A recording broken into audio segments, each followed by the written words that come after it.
Hello. आज हम लोग सी प्लस प्लस में इम्प्लीमेंटेशन करेंगे प्रायोरिटी शेड्यूलिंग में। प्रायोरिटी शेड्यूलिंग में क्या होती है कि जब भी एग्जीक्यूशन होती है किसी किसी प्रोसेस की, तो वो प्रायोरिटी को देख के एग्जीक्यूशन होती है उसकी। मतलब जिसकी प्रायोरिटी होगी, जैसे 1 है तो सबसे पहले जिसकी प्रायोरिटी 1 है उस प्रोसेस की एग्जीक्यूशन सबसे पहले होगी। तो हम लोग इम्प्लीमेंटेशन शुरू करते हैं कोड इसका। ज़्यादातर मैं कोड कॉपी पेस्ट करूँगा क्योंकि लिखते हुए काफ़ी टाइम लगता है। तो हम लोग कुछ वेरिएबल्स डिक्लेयर करते हैं।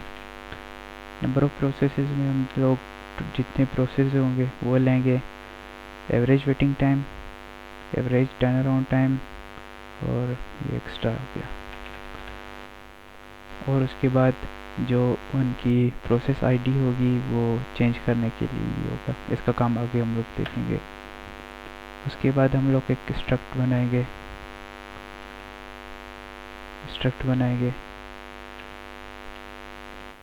स्ट्रक्ट में हम लोग एक कंटेनर है प्रोसेस के नाम से, जिसमें हम लोग आईडी उस प्रोसेस की लेंगे, बर्स्ट टाइम लेंगे, अराइवल टाइम लेंगे, और कंप्लीशन टाइम लेंगे, वेटिंग टाइम लेंगे, टर्न अराउंड टाइम लेंगे।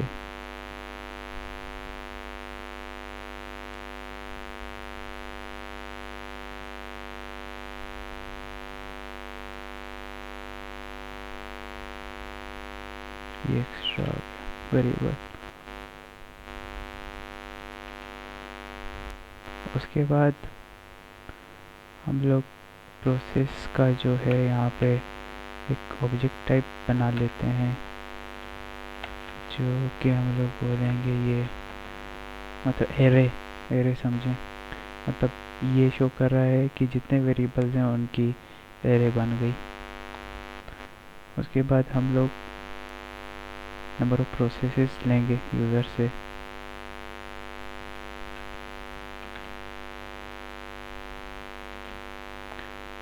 जितने प्रोसेस यूज़र को एग्जीक्यूट करवाने हैं वो यहाँ पे देगा। उसके बाद हम लोग जो भी डेटा लेंगे प्रोसेसेस के बारे में, उसका प्रोसेस का अराइवल टाइम, प्रोसेस का बर्स्ट टाइम, और प्रोसेस का प्रायोरिटी टाइम हम लोग लेंगे एक वेरिएबल की और एक लूप की वजह से। उसके बाद हम लोग को जो एग्जीक्यूशन होगी वो ऑन द बेसिस ऑफ वो होगी प्रायोरिटी के ऊपर। तो हम लोग प्रायोरिटी के मुताबिक सॉर्टिंग करेंगे।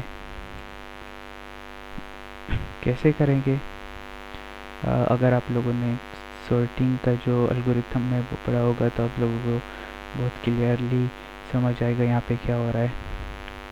हम लोग नेस्टेड लूप्स यूज़ कर रहे हैं और उसके अंदर एक इफ स्टेटमेंट यूज़ कर रहे हैं।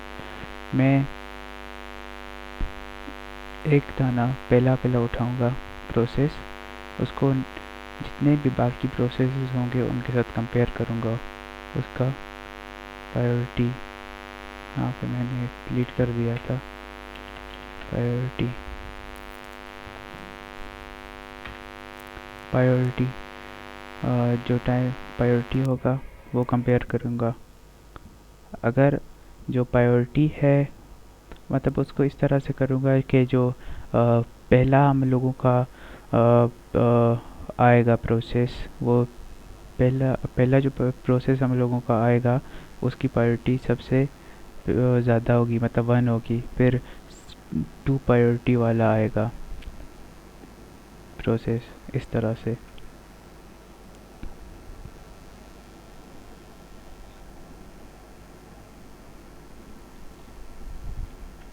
उम्मीद है आप लोगों को समझ आ रहा होगा। उसके बाद हम लोग कंप्लीशन टाइम कैलकुलेट करेंगे। तो यहाँ पे क्या है कि ये जो लाइन है इसमें हम लोग जो पहला प्रोसेस हम लोगों का पड़ा होगा, पहला उसको हम लोग इस तरह से करेंगे। कैसे करेंगे कि 0 इंडेक्स पे जो हम लोगों का प्रोसेस होगा उसका कंप्लीशन टाइम इस तरह से फाइंड करेंगे कि उसका हम लोग अराइवल टाइम और बर्स्ट टाइम को ऐड करेंगे। हम लोगों का जो कंप्लीशन टाइम है वो फाइंड होगा। इधर लिखता हूँ, completion time for first process.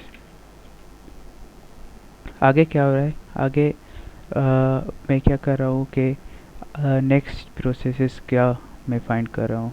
जैसे यहाँ पे मेरा फर्स्ट इंडेक्स पे जो प्रोसेस का कंप्लीशन टाइम है वो कैसे फाइंड होगा कि पूरा जो हम लोगों का प्रीवियस कंप्लीशन टाइम है उसमें मैं नेक्स्ट प्रोसेस का बस टाइम ऐड कर दूंगा, तो वो मुझे मिल जाएगा।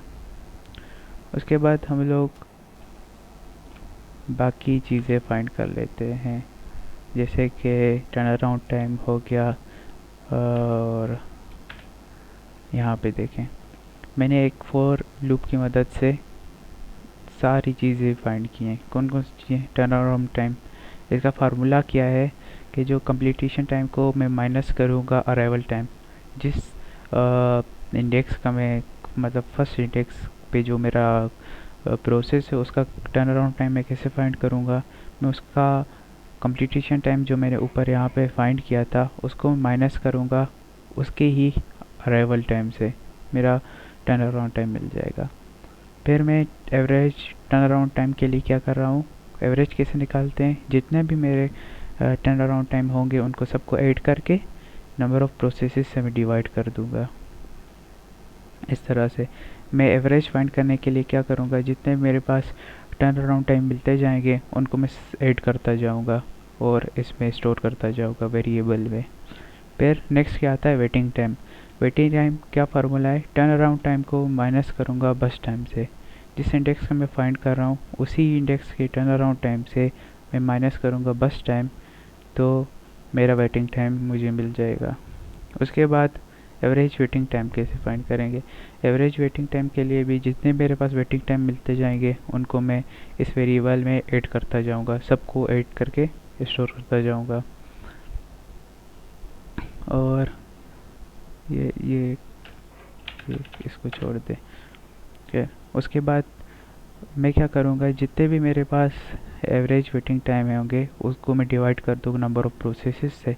जो आप लोगों को पता होगा एवरेज फाइंड करने का फार्मूला ये है कि जितनी भी चीज़ें होंगी मैं फाइंड करना चाहता हूँ उनको सबको रिज़ल्ट्स को ऐड करूँगा, फिर उनको जितनी चीज़ें थी 3 थे 4 थे उनको डिवाइड करूँगा तो मुझे एवरेज मिल जाता है। इसी तरह से मैं यहाँ पे एवरेज वेटिंग टाइम कर रहा हूँ। जो मेरे पास ये टोटल रिज़ल्ट आया था उसको टोटल नंबर ऑफ़ प्रोसेसेस से मैं डिवाइड करूँगा और मेरे पास एवरेज वेटिंग टाइम आ जाएगा। उसके बाद हम लोगों को क्या करना है, जो टोटल चीज़ें हम लोगों ने फाइंड किए हैं वो हम लोग आउटपुट करेंगे। कैसे के जो हेडिंग बनाऊंगा, process ID, turn around time, बस टाइम, प्रायोरिटी उसकी शो करूंगा, completion time, turn around time, waiting time, और एक लूप की मदद से मैं सबको सी आउट करता जाऊंगा। पहले प्रोसेस की आईडी दिखाऊंगा, उसके बाद अराइवल टाइम, बस टाइम, प्रोसेस की प्रायोरिटी, फिर उसका completion time, turn around time, waiting time, और उसके नीचे जब फॉर लूप ख़त्म हो जाएगा मैं उनकी एवरेज वेटिंग टाइम और average turn around time print कर दूंगा। तो ये था टोटल कोड। तो इसमें एक और चीज़ मैं आप लोगों को समझा चाह रहा हूँ कि मैं इसकी प्रोसेस की आईडी किस तरह से अल्फ़ाबेट्स में चेंज कर रहा हूँ। तो पहले मैंने एक 4 टाइप का वेरिएबल लिया था जिसमें ए स्टोर कर रहा हूँ। तो जैसे ही लूप शुरू होता है तो मैं ये जो प्रोसेस स्ट्रक्चर है, प्रोसेस इसमें जो आईडी है मैं उसको असाइन कर रहा हूँ ए। उसके बाद जैसे ही मैं जो बाकी डेटा लूँगा तो मैं जो ये वाली आईडी है पी आई डी इसको प्लस प्लस कर दूँगा, ये ऑटोमेटिकली ए से बी पे चेंज हो जाएगी। टोटल ये है। तो उम्मीद है आप लोगों को समझ आ रहा होगा और सब्सक्राइब और लाइक ज़रूर कीजिएगा। Thank you. अल्लाह हाफिज़।